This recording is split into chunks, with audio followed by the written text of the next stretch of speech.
guys, nagpabalik ang inyong tindera. Ngayon na lang nagbalik guys kasi busy kayo eh. Busy kayo ang inyong tindera guys. Nakpahiram nga lang kunting na kayo. Busy na yung tindera guys.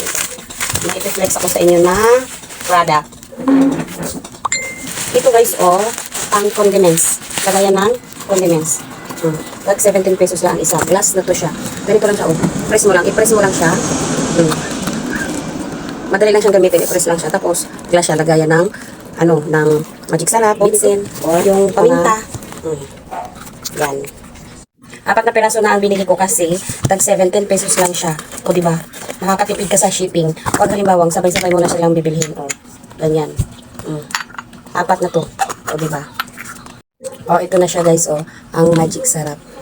I-press mo lang siya, press mo lang siya. Ilalagay mo doon, o diba? So, yung ganito ko na, dito ko na lang siya i-stack. Dito ko siya i-stack. Kasi bumili din ako ng ganito na may nakalagay na magic sarap. Dito ko siya i-stack, tapos, dito kasi maliit lang siya. So, ito yung mga nakadisplay doon sa kusina. 4 na piraso yan. Yan. O, diba? May istackan kami ng bitchin. Bitchin din ito. Tapos, naglagay ako dito para doon sa kusina namin. O, diba? O, yan na siya guys, ang magic sarap, paminta, tsaka bitsin. Yung isa, bakante pa, hindi ko pa alam kung anong ilalagay ko dyan. Kaya guys,